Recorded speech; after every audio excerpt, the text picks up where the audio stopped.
Welcome, everybody. My name is Colin Saraka. I work for Laporte Engineering. I've got an intro here. This presentation is about, I've called it planning for success. That's sort of the positive framing. The negative one down there in yellow is avoiding common pitfalls in food and beverage construction. So a quick agenda here. First, just some introductory material. Who am I? Where do I come from? Who is Laporte? What are my goals of this presentation? What are your goals that I'm trying to connect with you on? And then we'll go through different aspects on your journey to building a new facility. The first one, and maybe one of the most important, is choosing a facility that you're going to build into. Then we'll get into budgets, timelines, and delivery models, and then equipment, utilities, and other considerations. There's quite a lot of material here. I'm starting a little bit late, so I might sort of cruise through some of these slides. We'll see how that goes. Sorry, still figuring out my buttons here. So about me, I am by training, by university and by background, I'm a process engineer. So what that means for food producers typically is, I'm working with my clients to understand what they're trying to do with their process, helping them define that, helping them purchase that equipment, and all aspects of that. And there's many ways that we support our clients in doing that. Lots of times they're purchasing their own production equipment and maybe just asking us a few consultative questions. Sometimes we're right in there. We're selecting the equipment, and really it just depends on the client, depends on the project. The other hat that I wear oftentimes at Laporte is as a project manager. That's as an engineering project manager. I'm not managing the construction, just the design that goes into your food facility, as well as some other sectors. We also do a little bit of work in like biotech and industrial stuff like that. So these here on the side floating above my head is some of the clients I've been working with in recent years. So I've got a couple of food producers up there. These are more biotech. You might notice they are, if you're familiar with those names, you might notice they're larger clients.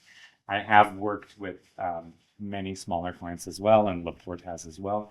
So we're certainly familiar with that. If you come and visit us at our booth, you'll notice we've got Gardein and Dea, which, they're not really a small producer anymore, but they were at one time. And I think the other one we have there is Sunrise. So those are all in BC, but I've worked with some small clients here in Alberta as well. So that's me. Next up is who is Laporte. So Laporte is an engineering company. We offer several disciplines, process engineering, obviously, because that's what I do, but then also refrigeration, mechanical, electrical. We do not do civil, structural, and we don't have architects. Actually, we do have one structural engineer now, so we're taking baby steps into that, but that's a new thing. We work with partners for those other disciplines. So that's kind of the team that assembles to plan your facility, which then gets built by the construction team. So it was founded in 1999 in Montreal. That's still where the head office is. We work in different sectors, as I've kind of alluded to, obviously agri-food being the most relevant to us here in this room, but we also work in pharma, industrial biotech, and this big tent we've called industrial. That can mean a lot of things. The last thing I want to highlight on this slide is, and maybe I should mention the head office is in Montreal. I'm based in Edmonton. We also have an office in Calgary. We have one person in Lethbridge as well. So we've got lots of presence in Alberta, presence across Canada. And actually we've spread even into the US and Europe as well. So now it's a company from 10 in 2000 up to 500 in 2025, I believe that is. The last thing I want to highlight on this slide is project size. And I think this is important to connect with this group here, because less than $1 million, that's something along the lines of a line being upgraded in the facility, right? So there's no project threshold where we're like, we're not interested in that. Like, we like to get in there. We like to be helping our clients with whatever it is that they want help with. Your 1 to 5 million, that's going to be probably like a more major line upgrade. Maybe you're adding automatic secondary packaging, palletizing, stuff like that can easily get in the 1 to 5 million range. 5 to 50 million, and you probably can't see those numbers, but that was 25%, 40%, 25%. 5 to 50 million, that's kind of getting into your new builds, especially for smaller producers. You're going to be within those brackets. You're moving into an existing facility, which I'm going to talk about, or you're purchasing an empty or leasing an empty shell and building your business into that. 50 to 600 million, I don't think is super relevant for us here, but that's when you get your larger clients. That's when you get your greenfield builds. It's certainly something we do, but it's into about 10% of our business. And this slide is just to demonstrate, it's not one aspect of food processing that we cover. We have helped all sorts of clients, from things like pet food. Meat is one that I did recently. We do beverages, whether they be sort of your Cokes, whether it's beer. Processed food is kind of a big header there. Ingredients, when you're kind of upstream, maybe you're not a consumer packaged product, but you're something that's going into these. Again, these are like the larger clients, and we've done lots of projects with these, which is why we've displayed them. But we also work with smaller producers. I think these two in particular, Molson Coors and Kraft Heinz, these are companies we're into the hundreds of projects with. So really good, lots of experience with food and beverage. So I want to talk about your goals next. So I'm going to take a guess, like assuming I'm talking to producers. I know there's a mix of people in this room, but this is chiefly targeted at producers. I'm going to guess the main goal here is to get your product to market quickly and economically. That's what you want to do. I think the goal of this presentation, or something I want to connect with you on, is to bring some secondary goals to mind. And some of them that I've highlighted that are kind of relevant to this presentation is making a quality product. I'm sure you want to do that. Your facility design is a contributor to that. Maintaining your brand reputation. You don't want your facility to be a risk factor for your product. Reducing your operating costs. I think lots of times the focus is on building your facility as cheaply and as quickly as possible, and that's great. But if you take a longer view, sometimes you can spend a little bit now and save in the long run. And we're in the food business. We know typically it's not a high margin business, so I think this is a critical thing to keep in mind. These next two are kind of part and parcel. Stay on schedule, no surprises during construction. What happens when you have surprises during construction? Your schedule goes, sometimes costs mount. If you're spending the time to plan your project properly, that's how you avoid this kind of thing. And another item here is another one where we're taking the long view. What is your 5-year plan? What's your 10-year plan? Do you have a path to future expansion in your facility? Because I would suggest maybe one of the last things you want to do is spend millions of dollars to build a facility, and then 5 years down the road, you're having to move into another new facility, which with all the costs that come with that. So one of the first things you're going to do in your journey to build a new facility is to choose a facility. So what do? The first option is to move into an existing facility. This has a lot of advantage, particularly if you can find a facility that matches your requirements well. Things that you are going to be looking for: we're food producers. We wash down our process. So drains and floor sloping, those two are really critical. I think a lot of people underestimate the cost of those if you're having to build them from like scratch. So if you could move into a food or some kind of facility that had drainage, like a good drainage system, good floor sloping, that's going to save you some money. The partitioning of the building space, like lots of times it's not one-to-one correspondence of what the previous occupant of that building space was doing and what you want to do. But if there's some walls already, typically you can leverage those as long as the finishes, which is the next item, sort of matches up to what you want to do. Racking is another big one, and that one's great because it's not just food producers that need racking. If you move into an empty space, this is another cost item for you. If you're moving into somewhere that already has racking, great, that's one more thing that you don't have to pay for. Cold storage is another one, obviously, that's relevant for food producers. Utilities, and this is a repeat, but surface finishes, maybe I'll just touch on it once more. You're looking, like if it was previously a food producer, chances are they're going to have some of this, but you want impervious finishes. Like you don't want bare concrete because liquids will absorb into that. That's where you can sort of grow nasties, I call them, your listeria concerns, stuff like that. The other option, perhaps if you can't find an existing facility, or if you want a blank slate to work with, is to have an empty shell. Sometimes we call this a tenant improvement project.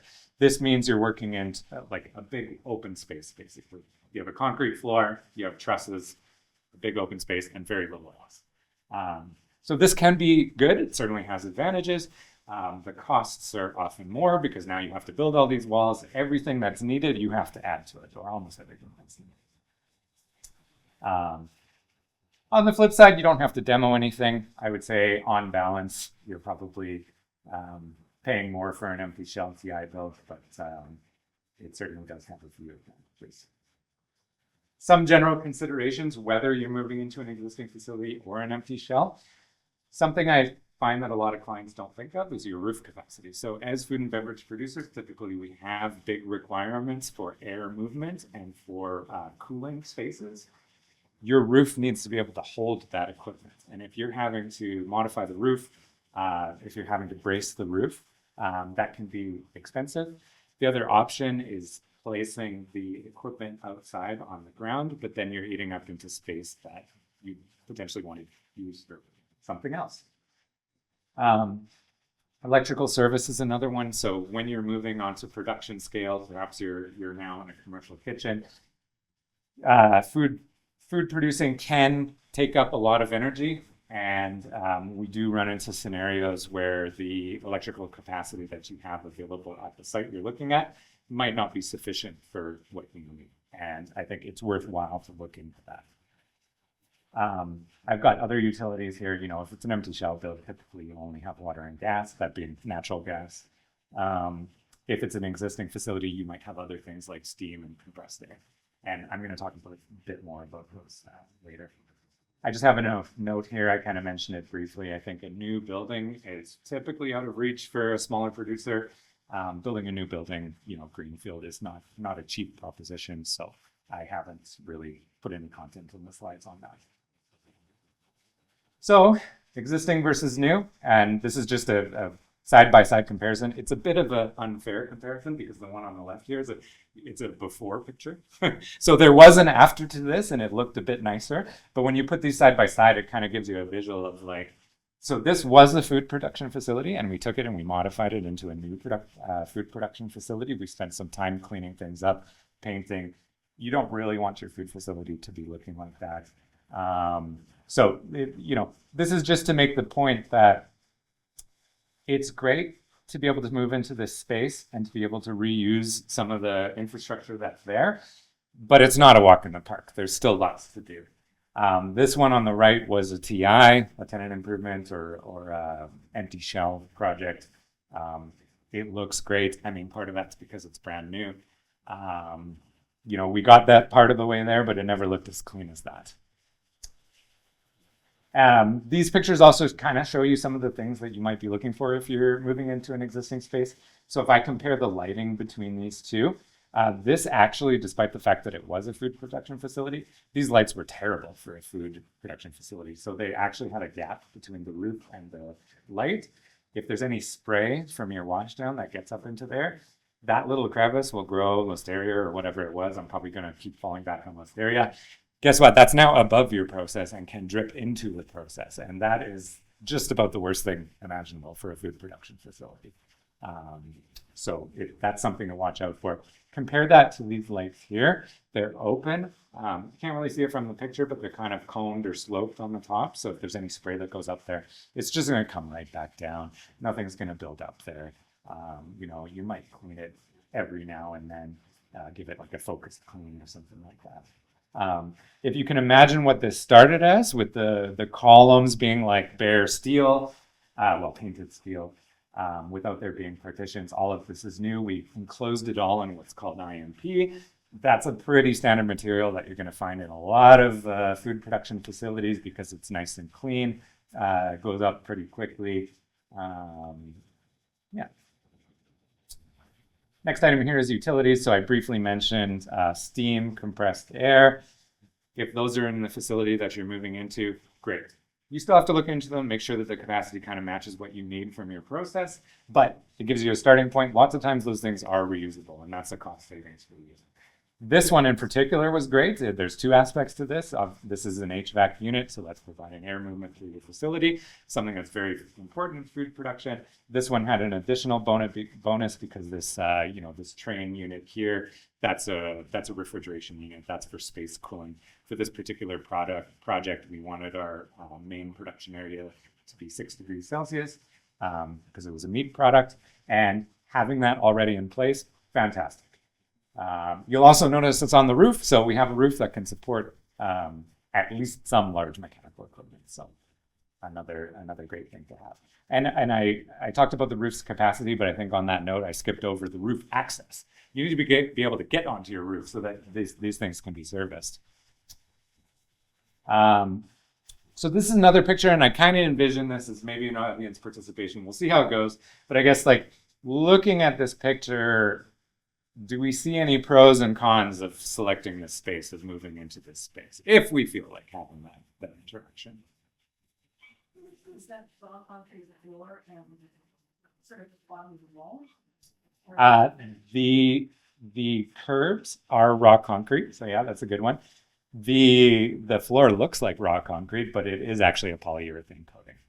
So typically polyurethane coatings, they're great for food facilities, by the way. Typically they're dyed, they're most often red. This one just happened to be like an uncolored one. So it's a good call out. We ended up coating the concrete curbs. So yeah, that's a very salient option there. Anybody else? The lighting? Yeah. And so this was actually the same facility, so it's that same lighting, that troublesome lighting there. Yes, yeah, and that one's tough. It did have drainage. I think that's a drain, but it's like 3 pixels. So yeah, totally. Like,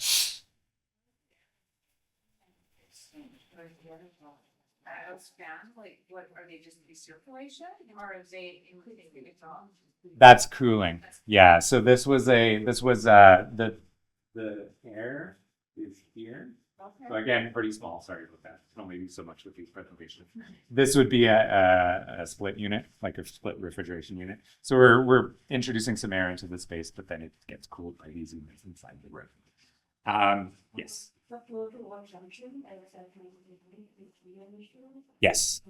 Yeah, that's a really good one. I wasn't expecting anyone to pick that out there. We actually added coving, so it's just adding an angle to that 90 degree between the floor and the wall. So maybe I'll leave it there. I'll just point out there's a feature here that's very common in food facilities. It's this IMP ceiling. So that's really nice to have in IMP. It's a cost item, so you might deliberate on whether you want to have that or not, but it does offer some advantages. You can walk on top of that. You can run all your piping in that space. That keeps that piping away from the process, and then when it needs to drop down and connect to the equipment, it's like a mostly vertical drop, kind of like you're seeing here. Not an opportunity for like dust or water to collect, and you can kind of see some of the old connections there as well, utilizing that. IMP, what does that stand for? Oh, sorry, insulated metal panel. And people sometimes call them sandwich panels. It's basically like two metal siding things with like an insulating layer in between. Okay, thank you. Yeah, exactly. Thanks for asking. I should have mentioned that. Okay, so getting into a little bit more of the details here.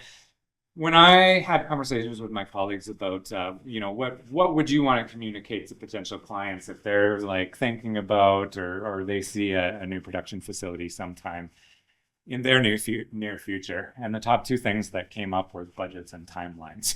So it's maybe, you could look at it as a little bit dry, but they're so important. And we have clients coming to us with a lot of misconceptions. I think a common pattern I've seen is that clients have a pretty good handle on what their process is going to cost. And the building and utilities side is a bit more of an afterthought and doesn't get the same level of treatment. And this is a huge risk factor because, and I'm going to talk about it in the next slide here where I give a bit of a kind of a case study, not a detailed case study, but and basically what happens, so someone goes in there, let's say they're spending $5 million on process equipment, and they're like, in that building where it's going to cost $1 million. They kind of just throw a number up there. Usually buildings cost more than that. So I'll give an example from a recent project. This one was, again, a meat packing facility or a meat slicing and packaging facility. Their production equipment was $12 million. Their building and utilities was $9 million. So I think there's an expectation that production equipment will be by far the largest cost item. It was the largest cost item, but not by far. So it's something to keep in mind. And what you want to do is create that budget early on in your projects. And that's going to help you in many ways. First of all, it anchors you somewhere, right? The budget may not be perfect at the beginning, but at least if you've sat down and tried to account for everything, and maybe you're getting professional help to do that, your budget doesn't just do this over time. Because if you didn't do that, every conversation of the budget is, oh, it's getting higher. And it's getting higher, and it's getting higher. And that can make conversations with funding partners really challenging. It can make getting the funding very challenging. I don't have a good understanding of that process, but I had a conversation with Anton, and he said, yeah, that's Anton Bellet at ATB. He's like, yeah, lots of times, we'll fund them for their additional ask, but anything extra on top of that, they have to figure out how to fund that. So having a realistic budget is really, really helpful at many phases of the project. And the idea behind this table was just to kind of like break out some categories to help you kind of like frame your thinking around that. I've bolded some items that I feel like get forgotten or underestimated here. So hoses, CAP, gas systems, drainage is like, I think every producer knows that they need drainage, but I think it gets underestimated. Electrical, sloped and impervious floors. This is, I should say coated floors. That's probably a more accessible word. You need a floor coating so that you don't absorb liquid into that floor. Cooling is another one that people sort of underestimate. So if your process has large cooling demands, it's worth looking into. So, sorry, I had two versions of this slide. I forgot to delete one. This is a bit of a case study. We were working with a client. No budget was produced at the start of the project. We asked them about it, and they kind of brushed us off. And now looking back, I would like to have pushed them more for that. Because what ultimately happened is kind of what I was describing to you. Over time, the budget went up and up and up because it's kind of like, oh, we need this. Oh, we need this. Oh, we need this. They ended up buying millions of dollars of process equipment, but the project right now is on hold. And the process equipment is coming. It's arrived. It's sitting somewhere. I don't know where because the client sort of started ghosting the project team. It wasn't one client, but two clients. I think that made their relationship very difficult. So I don't know what the exact arrangement they had was, but that makes for some challenging conversations, right? And currently, as far as we're aware, the project is delayed indefinitely. But what happens to the millions of dollars of equipment? Is it just sitting there? Like no one's getting ROI on that equipment right now. And I think the lesson here, yes. So I think my question then is, when you say no budget at the start of the project, you producers, when you need to come and say, this is what we're willing to spend, I feel at times we're just kind of guessing. Do we think it's going to cost this, or are we working with a professional themselves to say what is realistic budget? Yeah. Yeah, and that's really a two-way conversation. Like there's no issue coming to, like, let's say if you're working with us, there's no issue coming to us and saying, hey, this is what we had in mind for a budget and this is what we want to do. I'm sure you can guess that what you have in mind and what you want to do, lots of times there's a gap between those, but that becomes let's talk about what trade-offs you can make. Like, let's talk about what's really the most important part of this to you. And maybe we focus our efforts there and we leave off some of the nice to have. So I think that is an important part of the process. And that's sort of what I'm pointing us towards is like doing that work, having those discussions early is really helpful for the health of the project. Because, and the point that I forgot and sort of skipped over on this slide, but you can see it here, you can make those trade-offs in the planning stages of the projects. And you're not making them when you're $10 million in, right? Because now you're not like, if you're starting to make those trade-offs when you're that far through the project, you're making different trade-offs. It's not what you would have done had you known that this is where you were going to end up. So the other big one that every one of my colleagues mentioned is timelines. So I've had several conversations with producers who want to be producing in 3 months. I love the optimism. Unfortunately, that's usually not like if you have a building already and you don't need a building permit, that doesn't really happen very much. It's possible, but as soon as you need a building permit, just that in and of itself needs 2 months. So that's the city reviewing your building permit. If you're touching anything outside of the footprint of your building, now you need a development permit before a building permit. That can be 3 months. And these are just indicative timelines. Like I can't guarantee you or give you an absolute on how long that takes. So that's the DPPP. Tender, even for a simple project, if you're going through a tender phase, this means you're sending out work packages to contractors. You're probably going to send it to at least 2, ideally 3. So you get a few prices back. That takes a bit of time. You're often working through your GC or your CM for that. Equipment lead times is a big one, but I think lots of people don't realize. Process equipment, I will say, is highly variable. It depends what you're buying, but it's not unreasonable to expect 6+ months for your process equipment. A lot of things, one that is not on a lot of small producers' radar is if you have any large electrical equipment, it's often a year or more, which is nuts, but unfortunately it's the reality right now. HVAC refrigeration is more along the lines of like 4-ish months, and then boilers and air compressors, those typically aren't big items. There's lots of dependencies early on in this process. I think like the best way to succeed at the early part of this timeline is to know what your process is. I've been a part of a lot of design phases where we're sort of like, we're designing around the process or we're designing the process, but we're still changing our mind. Or like the client is still changing their mind a lot about what it is exactly they want to do. And that really sort of makes it challenging to maintain momentum of the design. And so you see the schedule slip and slip.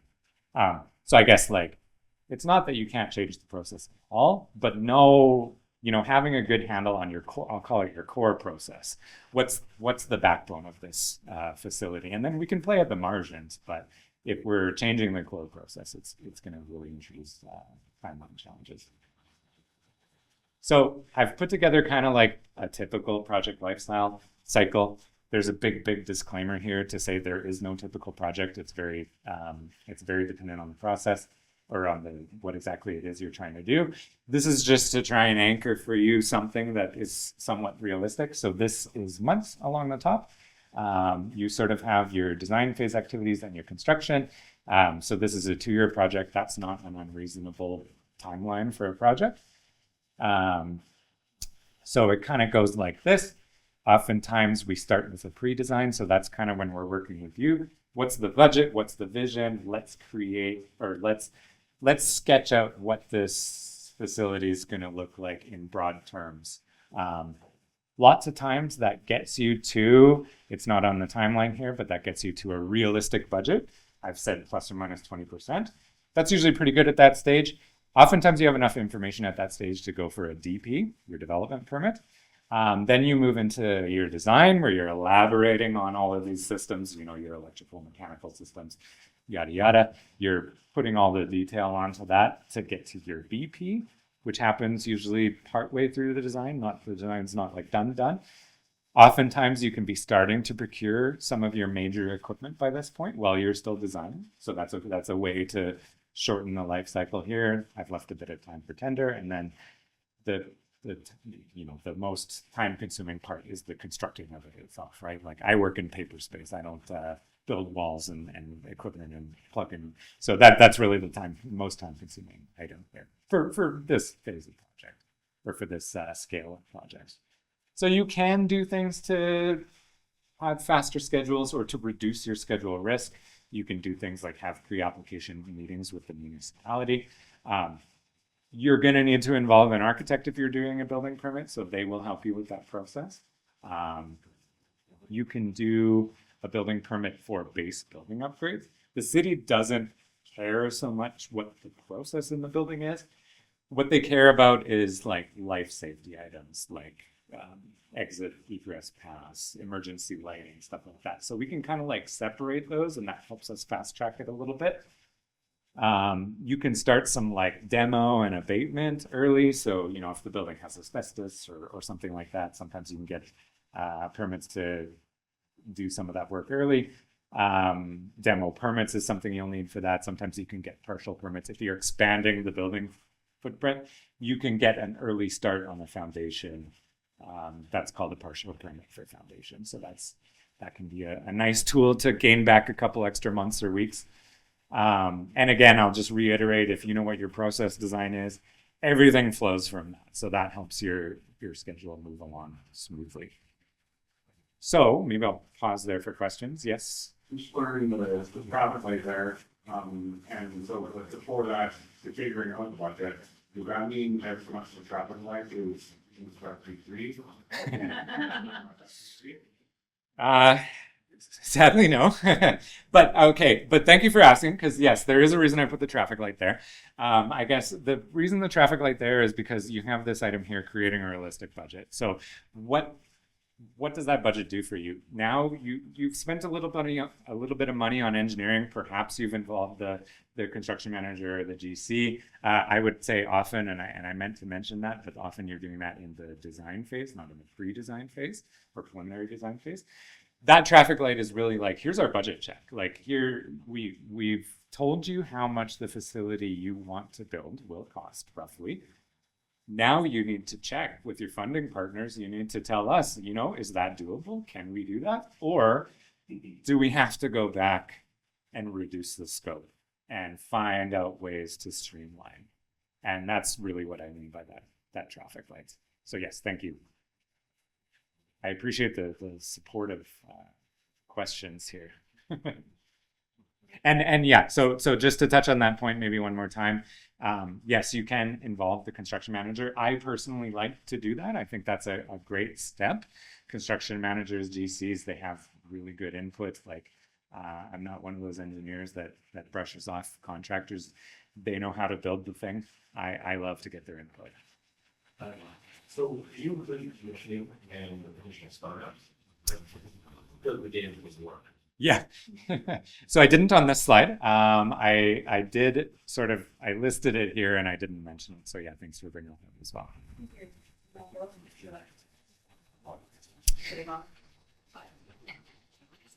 It can, yes, yeah, it can, as long as the thing with design build is the requirements have to be very well defined, and that's actually my next slide is in construction models.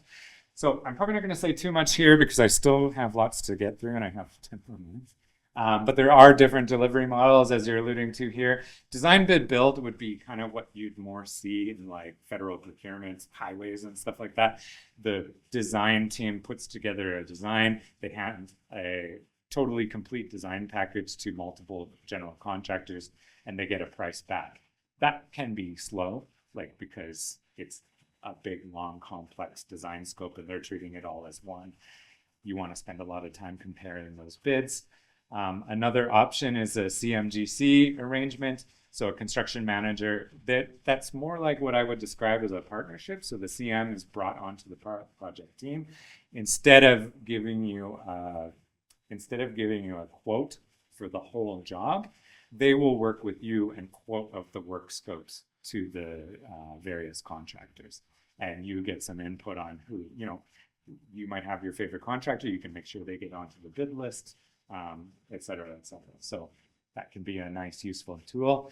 I think this one often works well for more fast-tracked or phased projects. Sometimes you kind of want to phase your project to get a little bit more speed in your schedule. And yeah, design build is another one that you have an option. So this is where, and these are up here because it kind of depends on the relationship between the different groups here. So design build is kind of where the builder hires the design team, or maybe they have an internal design team. That's certainly possible as well. The owner says what they want. They have to define what they want.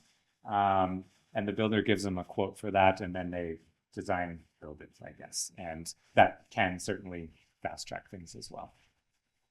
But the requirements have to be fairly well defined. So if it's kind of fuzzy and you're like, well, I kind of know what I want, and then, design build may not work as well because you'll get the cheapest version of whatever if you're selecting by price, you will get the cheapest version of whatever you told them in terms of requirements, which may not be the best version, I guess is the problem. Okay, so drilling down into some equipment considerations. So the first one here is electrical equipment considerations. So this is one that I mention any chance that I get. As food producers, we're often buying equipment from out of country, usually the US and Europe. You don't want that equipment to arrive and you go to plug it in and your electrician refuses to connect a wire to it because it doesn't have some of these symbols. So there are two possibilities for this. A piece of equipment can be CSA approved, which it means as soon as it arrives at your facility, you can plug it in and start going. CSA compliant means that before you plug it in your facility, a local inspector has to look it over. The other option here is not CSA approved or CSA compliant. We've had clients where they have to rebuild the electrical cabinet basically to bring it into compliance. And that is costly, it takes time, definitely something you want to avoid. There's nothing wrong with CSA compliant, like it sounds great. The equipment comes to your facility, you can plug it in right away, but lots of producers, especially if they're like a little smaller out of Germany, like they just don't have the capability to do that. Instead, they'll make sure that it's compliant for you. You just get a check when it's here. It's not that big a deal, but you want to make sure that you get either of those. I'm probably not going to touch on those last two. They're less critical, but the last thing I want to mention, this is a transformer. Your facility voltage is going to be 480 or 600 volts. That's very different from like a kitchen or a house or whatever. That's like an industrial voltage. It's also three-phase. You want to get that same voltage from your equipment supplier. Otherwise, you're going to end up with these transformers all over your facility, and they're an eyesore. They cost additional money. It's something that's worth paying attention to, for sure. And we'll guide our clients on that. But often our clients are doing their own shopping for their production equipment. So I like to just highlight that because it's a great thing to be aware of. More into the production equipment. This is what we call a V curve. So it's sort of very basic lean manufacturing, like sort of for kindergartners, this is sort of your entry level. The basic idea here is you'll have sort of a core of your process. Let's say you have some kind of liquid, beverage product. You want to be running your filler, which is probably your highest cost item. You want to be running it at max capacity. Well, equipment doesn't work perfectly. So I would suggest, or the methodology here is size the equipment for it to handle larger capacities than the filler. That way, you're never waiting on other equipment. You're only waiting on your filler. That's your bottleneck. Sounds like a bad thing, but your filler is your moneymaker, basically. And so we want to be running the whole facility at the speed of the filler. And that's referred to as V-curve sizing. And it probably goes under other names as well. Make sure you're considering, don't just like take your production and average it out. You want to be thinking about things like seasonal peaks, like maybe you have a product that's a nice refreshing summer beverage, so you want your production to be higher in the summer. Make sure your equipment sizing allows for that, because if you just took your goal and averaged it out over the year, it's summer, I don't have enough beverages and I'm losing sales because I can't meet the market demand. I mean, you can backlog it over the year, but better to have the production capacity to do that. Also, keep in mind allowing for growth. If you're not sure how much growth, I often use a value of 25%. Hey, if I can go 25% in the future, that's a nice number. That gets me a good amount of increase. For larger pieces of equipment, if you're buying a piece of equipment that's $1 million, that's sort of a different ballgame. It's not like, oh, I'm buying a piece of equipment off the shelf. You should be thinking about having performance guarantees for that equipment. So that's an agreement that you have with the equipment supplier that says this equipment is going to do this many units in this much time. And, there's some very rigidly defined things there. And you can even tie that to payment terms. So they can't just walk away at the end of the project saying, it's good enough. No, you don't get your final payment until that meets the performance guarantee.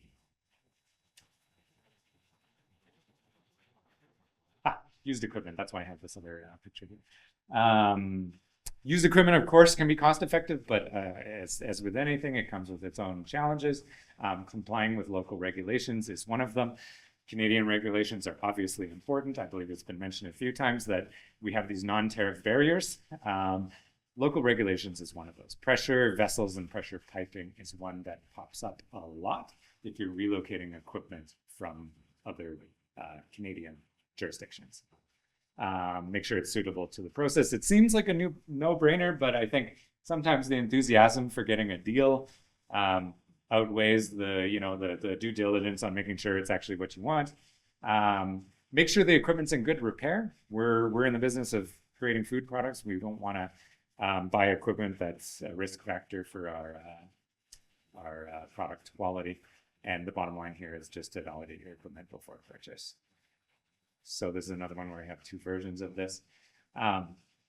So this is a case study example of used equipment, and I see I'm running short on time here a bit, so I might be going a little bit faster. We had a medium-sized beverage producer. They actually acquired another company that had gone bankrupt, so they took ownership of their facilities and the equipment inside those facilities. One of the ROIs that they were hoping to get from that was reusing some of their equipment. One of these being a filler. The filler was very old, and the cost to refurbish it was very high. It was around $1 million. That sounds like a lot, but compared to a new filler of this sort of scale, that would be around $4.4 million for them. So it was still worth it. But there were some other challenges. The frame was rusted, and they were hoping to relocate it to their facility. So they didn't know if they were going to pick up that filler and it would just crack in half. And so they're kind of, right now, I think the filler is still stuck at the old facility. It seems like this is going to have a happy ending. We're not sure yet. The story's not done yet, but just something to be aware of. The other item that came up with this filler is it had actually been relocated from the USA. It did not meet Canadian regulations. And so there was a bunch of extra work to get it certified for use in Canada. So the previous owner had technically been operating it illegally. So to the extent possible, make sure your used equipment is well validated. These are kind of this is the last stretch of slides here, and I might be going pretty quick on here. These are air compressors. I guess what I want to convey to you is that you might want to think, how much redundancy do I want in my facility? An air compressor is a critical piece of most food production facilities. It opens your valves and closes your valves. It runs your packaging equipment. So if one of my compressors goes down or I need to maintain that compressor, what kind of situation do I want to be left in? In this first scenario here, I have 3 compressors. They each handle 50% of the total load. If one of these is going down, I'm great. I still have 2 compressors. I can still handle 100% of my load. That's great, but there's a little bit more cost to that. Maybe another scenario is I buy 2 compressors that handle around 60% of the load, 70, whatever. If one of these goes down or is being maintained, I can live with it. I can run my process maybe a bit slower. Maybe I would run one line but not the other. I think the point here is think about that, because down the road, you're living with this decision. And the redundancy can be really nice, but partial redundancy can work too. And I guess maybe to extrapolate this down, if you have 1 air compressor and it goes down, now you have no production because you can't really do anything without an air compressor. So I would suggest at least some kind of redundancy. And then there's sort of a grab bag of other things. I think like there's so many little things in terms of energy savings. A big one is getting your steam condensate back. So I'm sending off steam, and if you return it, you can send back the hot water that comes from that. That's actually a big cost savings, because now my steam generator, which is just like fire in a box, it's starting with more hot water and less cold water. And it's also starting with all the chemicals that are required in a steam. So you have less water usage, less energy usage, and less chemical usage. There's a hat trick for you. And there's a bunch of other things. I don't think, like, these are important, but I'm running out of time here, and I think just be aware that there's a bunch of little things here that matter. Just a couple of building envelopes. This was actually a last-minute addition to the process, or to the presentation, because one of my colleagues did a presentation to us. These were from cold space, and in this one here, it was a cold space conversion, so something that was like a dry warehouse that they were converting to cold storage.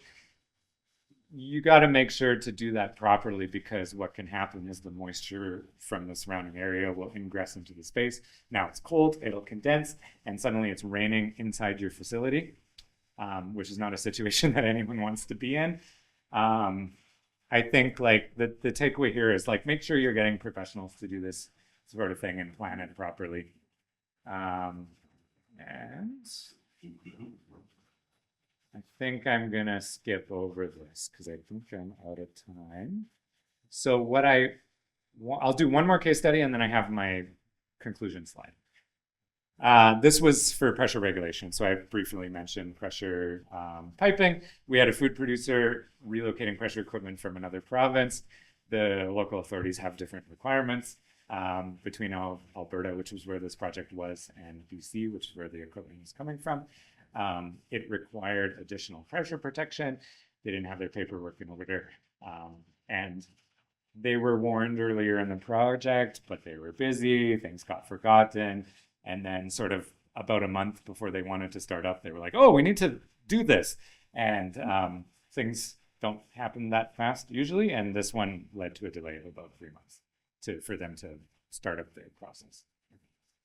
So anticipate and meet those authority requirements. So I think I want to leave you with a couple of final takeaways.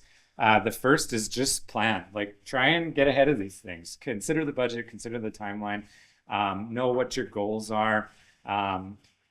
Have some ideas of like, okay, well, if I can't get this, or if this is too costly, maybe I leave this on the table, kind of thing. Do sweat the details. There are lots of little things. Some of them won't be game changers, but they're still worth thinking about. You know, me and other experts, we've gone through lots of this stuff before, so I do think we bring some value to this process, and be in it for the long haul. So consider what your growth path looks like. How do you want to be expanding in the future? Think about those operational savings. You know, energy matters, costs matter, and planning your facility, you need to account, or you need to do that planning when you're planning a facility, because that's what dictates what your energy needs are. So that's it. But I'm available. I know I'm all that's standing between you and lunch, but I am available for questions or comments. I'm also happy to talk, like if you catch me out there and you want to tell me about this or that challenge that you had with your builds. I find this stuff really interesting, so please do so. Yeah.